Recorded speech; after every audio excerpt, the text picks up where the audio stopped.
From just outside downtown Wakefield, it's the Nolan Car Night Show starring Nolan Carr with this week's guest, film producer extraordinaire Mike Finnell. And now, the man of the hour, here he is. Here's Nolan. And welcome back, ladies and gentlemen, to yet another glorious, long-awaited episode on this wonderful podcast. As always, if you've enjoyed the episode just as this one, because who the heck wouldn't, do us a favor by subscribing on YouTube, following on the audio platforms, liking, sharing, all that fun jazz to continue to grow this show, because as much as I've missed doing this each week the last year that we haven't done it, and the worth of Jackie Gleason, how sweet it is to be back for another great episode of this show. From the very beginning, when I was doing this in 2020, the intent was always to have an inviting, introspective, but also well-researched product with interesting people that have been at the forefront for their career. And this guest today certainly hits that standard of being the premier of all premieres. Whether it be carefully telling us not to pour water on little furry creatures and to not feed them after midnight, helping show us what life was like in the burbs or how to be rebellious during your youth through the power of music, my guest this week has been at the forefront as the premier producer of movie magic for the last several decades. It is certainly my immense pleasure and honor to welcome the legendary Mr. Mike Finnell onto the shows this week, calling all the way from the Garden State. Mike, how are you today, sir? Very good. Thank you. Well, I want to start like this. Obviously, there's a big anniversary for a certain project you did with a collaborator of yours, Joe Dante, that we'll discuss in a little bit. But I'd like to start as far back as we can today. Where did little Mikey Finnell grow up? Well, I was born in Bridgeport, Connecticut, which is all the same city that Robert Mitchum was born in, and that's the only thing I have in common with Robert Mitchum. And when I was third grade, actually quite young, we moved to Fairfield, Connecticut, which is the next town over. And there was well, first of all, my parents were not had absolutely nothing to do with show business. I mean, I'm definitely not a Nepo baby. Yeah. And my father sold used forging equipment, and my mother was a medical secretary. But from an early age, I remember, being fascinated by television, and there was a TV station called WOR in New York, which had a show called Million Dollar Movie, and they would run the same movie like multiple times a day for a week.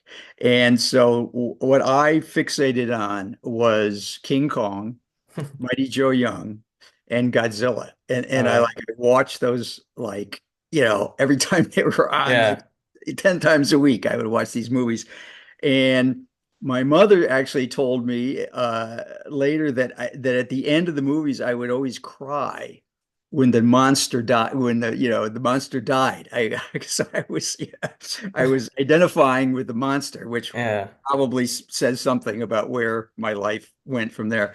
And then there was a movie theater nearby called the Black Rock Cinema that and this is like, I was in second grade, third grade, and I would go with the movies by myself. This is obviously that era is long gone, but and I remember seeing a movie called The First Man into Space, which I think was which is a British picture that scared the crap out of me. And believe it or not, I actually remember seeing in the theater Plan 9 from Outer Space, which is considered famously the worst movie ever made, and immortalized in Tim Burton's movie Ed Wood with Johnny Depp.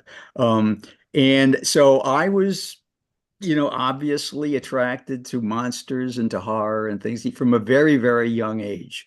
Um, and then when I was in fourth grade, we moved from Fairfield to Newtown, Connecticut, which is unfortunately now infamous for obvious reasons. And as I as I got into my, preteens, I started to say, these things don't just happen. Somebody has Yeah. to actually make these things. So I started to, get books, about, how, people who actually make movies. Sure. And then I talked my parents into, when I was maybe, I don't know, 12, 13, into buying me a Super 8 camera. which if you know, many of your audience has no idea what that means. It was, it was film. Obviously, there was no Sure. video, and this small gauge film, and I was started to make my own little, just screwing around with friends, just making, running around in the woods with toy guns, shooting each other, that kind of thing. Um, and then as things progressed, I decided, and the more that I read and the more movies I saw, I said, this is what I want to do. This is Yeah. what I want to do for the rest of my life. So I decided I wanted to go to film school and major in Uh, film. And I've watched or tried to watch as much as I could of the stuff you've been a part of before this conversation, and going from, working with Roger, the so-called king of B movies, and the limited budget that you have, and the special effects are very, I'm sure, limited and different. Going from Avalanche with Rock Hudson and Mia Farrow and John Forster, and the limitations you had visually for that film versus only probably 6 years later with Gremlins and Innerspace, where they're state of the art, they're high tech, they're class. As a producer who's worried about budgetary stuff and making sure the schedule is followed, but also as a film enjoyer, how did you react to that quick change to those short periods of now where you're able to create anything you can possibly with animatronic special effects and that sort of thing? well, it was great. It was, I mean, having been, so limited in the stuff that we could do, budget wise, working for Roger.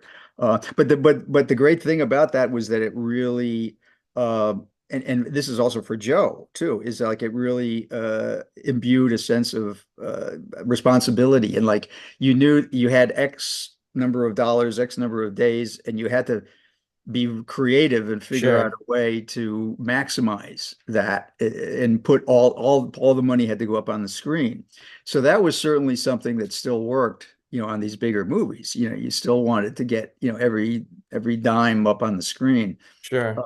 And so it was great. I mean, it was just all of a sudden it was like, oh, we can actually breathe a little bit, and actually, really go for broke on some of this stuff. Whether it be when you were an actual producer for Gremlins or some of these other works with Joe, how did you react to working with some of these people who are legendary, like Rock Hudson and Dennis Quinn? These people, not just from a fan perspective, but also from a business perspective, and not trying to ogle too much and just realize they're just people and I have to work with them. Well, yeah, well, that's the attitude you have to have. I mean, it's like, you have to be professional, and you can't,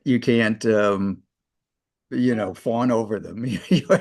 You're in a way, you're their boss, Yeah. kind of, so you have to kind of keep that in mind.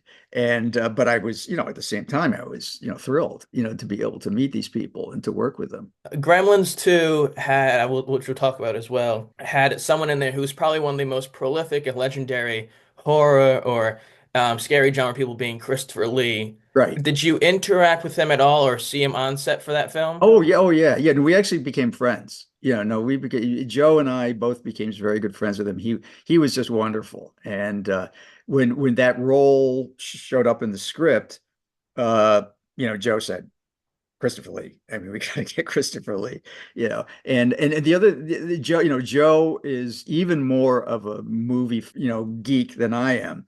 And one of the great things was we really loved to work with people that we had seen Sure. in movies growing up. So we would always have these, casting sessions and bring in people that, a lot of people didn't know who they were, but we did. And they Yeah. were always thrilled that we had actually knew who they were. I mean, Sure. and we could obviously, we'd like mention a movie that they were in, and they may not even remember being in that movie, Yeah. the kind of thing.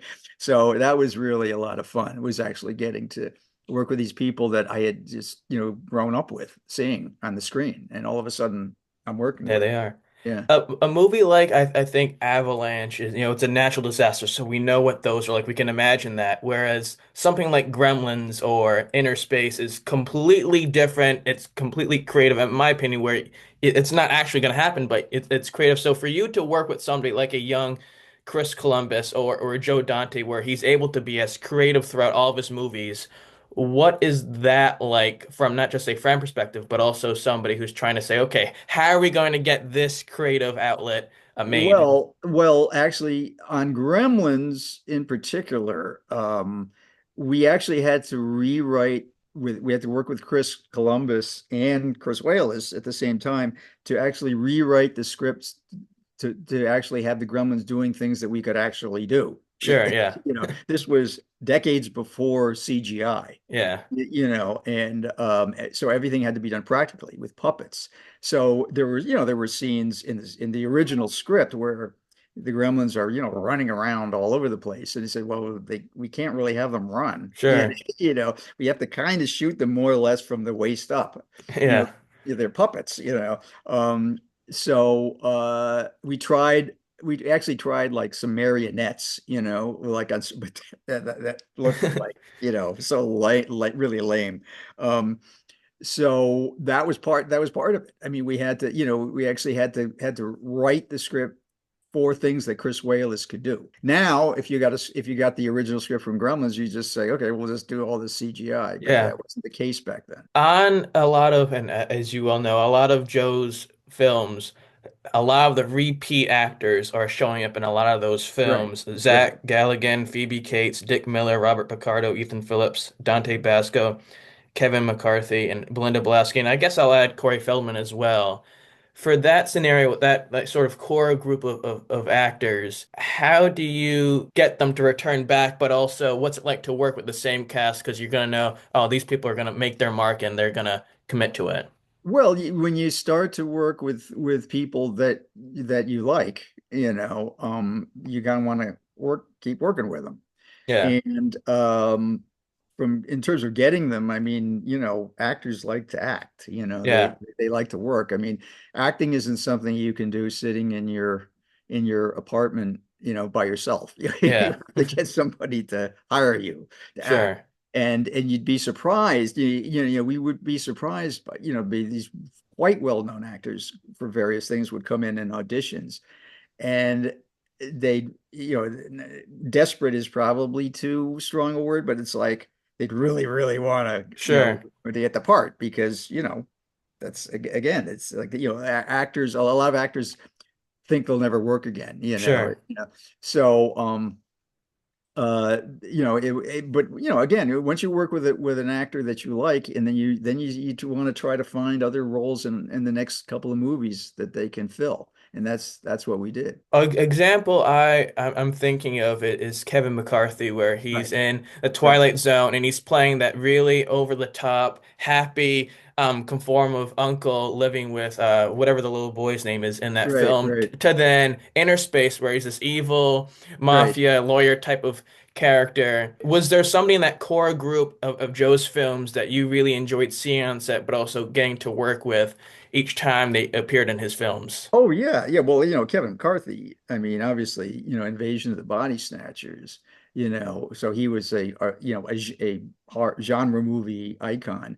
But then, in many other, he was the hero in that movie, but in many other movies, he's either the villain or, so it just, he's one of these guys that has tremendous range, Sure. and I mean, I'm always in awe of actors because they can all of a sudden just turn into other people. And it's something that I know I couldn't do. And it's just, it's a lot of fun to work with really good actors. I mentioned a sequel that you're part of, Gremlins 2, and in a world we live in nowadays, you see a lot of fans of movies get, I don't say disgusted, but disjointed or aggravated or disgusted at new, completely creative ideas in films when they come out and they bomb, they don't come out, and we go back, or at least people who make films go back to reboots or sequels, not just necessarily a year after 2 years, but like 30 years after, 40 years Right, after. I'm thinking right, of right, the new Frasier series 20 years after, or right, right. Star Wars.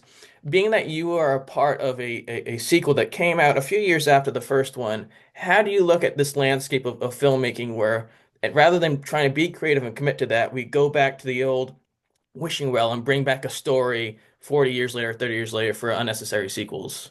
Well, yeah, I mean, certainly some of them are unnecessary. But certainly what we wanted to do on Gremlins too was to do something I mean, what happened on that was as soon as the movie came out and it was a hit, Warner Brothers wanted to make Gremlins 2, Sure. obviously. So we went through a number of attempts with various writers to come up with a sequel, and we were never able to come up with anything that was felt satisfying. And then a number of a couple of years later, Joe is on the lot and runs into Terry Semel, who was the president of Warner Brothers at the time, and he says, "Look," he says, I need Gremlins 2. You can do whatever you want. And you can do whatever you want as long as it has Gremlins in it. It's Yeah. called Gremlins 2. That's it. So Joe said, "No, no, wait a minute. This is an opportunity." Yeah. So instead of going back to like the small town, USA, like the first one, let's go to the big city in New Yeah. York. And what would happen if the Gremlins were loose in New York City? So we were able to do something uh, completely. I mean, it's kind of like it's postmodern. It's really bizarre, that movie, and takes a lot of risks. And but that's, in my opinion, that's what sequels should be, and Sure. it should be a complete rethinking, a reinvention of the original film, because and when they're just a kind of a retread, it's just not Yeah. good. Whether they stayed completely under budget or a little over budget, a lot of Joe's films have become hits or later on cult classic and enthusiastic films. What does it mean to you to be part of something with him that so many people love, whether they are box office hits or later on they become cult classics 20 years later? No, it's great. I mean, obviously, Gremlins, is something that is still part of the zeitgeist. I Yeah. mean, everybody knows, don't feed him after midnight, don't get him all that stuff. But then, movies like The Burbs, which was not a huge success when it opened, has become. I mean, there's so many people that say that that all they want to talk about is not Gremlins, they want to talk about The Burbs. Yeah. There's just a lot of Burbs fans out there, and it's great. And when you realize that something you did years ago still has resonance, um, and I mean that movie in particular, I think has resonance because it's dealing with the other, the Sure. weird neighbors next door, Yeah. got it, they're immigrants. What the hell are they? Where are they Yeah. from? We don't trust them, yeah, no, it's great when things that you have done in the past still you can still see people and appreciating them. You just mentioned The Burbs. Is that a movie or is there another movie that might not have gotten enough attention that you thought this is what I want to be remembered for? Well, I mean, Matinee is a Yeah. movie that has a particular warm spot in my heart just because it's about movies, it's about being a movie fanatic. So it's something that both Joe and I can totally relate Yeah. to. Um, and it's about a period that I grew up in, which was the Cuban Missile Crisis period, which I Sure. remember from being a little kid and being like thinking that the world was going to blow up any minute. And so that, is a movie that I particularly really love and think that this is kind of, something that this is me and Joe, Yeah. this is us. When people sort of go on to the next great destination, the next train ride, they sort of like that we people in general or fans or journalists like to look back on the career and rank movies and that sort of stuff and sort of give their epitaph of what it's going to be. And with Roger passing this past year, they I'm sure have created a list of his top movies. Looking back on your film, not just necessarily the filmography you've been a part of, but your career as a producer and involved in the film world, what do you hope people remember about it when that time comes? Well, I mean, I hope that they remember that I was, involved in movies that they liked, that like, Gremlins and The Burbs and even another movie that I made without Joe, a movie that was a huge flop actually when it came out was Newsies. Yeah. Is a musical with a young Christian Bale. Yeah. He was like, Kenny Ortega? and yeah, Kenny Ortega directed it, and Robert Duvall, and that was a movie that was really fun to make because it was going back to old old style Hollywood Sure. musicals. We had to record all the songs in advance and then play them back on the set, and rehearse all these kids and everything, and it was great. And then when it opened as a flop, it was a huge disappointment. But then when it came out on home video, it got a tremendous Sure. follow on home video, so much so that Disney decided to turn it into a stage musical. Yeah. Stage musical was a gigantic hit. Yeah. The movie was a flop, but 20 years later, something like 20, whatever it was, 20, 25 years later, the stage version made over $100 million. And so it's like, okay, I was ahead of my time. I Yeah. wish I wish I hadn't been, but I was, because now it's a hit. Well, without you being part of making the movie, it would have never gone to theater and it would Yeah, never have done exactly. well. So Exactly. Yeah, you yeah, deserve part of that gross. Again, I absolutely. want to thank you for taking the time to do this. This is a great thrill for me. Before we end today, I want to do a little segment called the one word challenge. So what it entails with that is I'll throw out a few names of people, places, or things that have some connection to you, and you have to do your best to say a word or two or a sentence that comes to mind when you hear it. So if you're Okay. ready, we'll, All we'll right. go. Okay. First one, movie making, Movie making. Well, it is a combination of joy and depression. comedy, Comedy is something that every movie should have some comedy in it. suspense. Also, is very hard to do, very hard to pull off, but critical to a lot of movies. Roger Corman. Well, I wouldn't be where I am today without Roger Corman. I mean, he Uh, was my mentor and gave me my start. Kevin McCarthy. Kevin McCarthy, a great friend, a great actor, a very funny, self-deprecating, wonderful guy.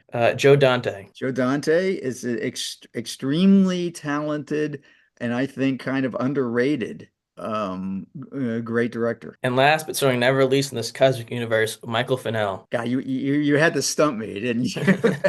Well, listen, I'm lucky to have been able to do something for a living that I loved, which is something that many people can't say. Well, I'd like to think that there's a little bit more to your story than that with being able to be part of stuff that's revolutionized and sort of had a real cornerstone in Americana and the American way of life because there's a lot of good quality content and stuff that you've been a part of. As always, folks, if you've enjoyed this great episode with my guest today, Mr. Mike himself, do us a favor by subscribing, commenting, sharing, all that fun jazz to continue the show. If you want other ways of staying up to date with this wonderful show, do us a favor by following us on Instagram at Critiquing with Gar. In the words of Johnny Carson, the dean of shows just like this one, I bid you all a heartfelt good night. Take care.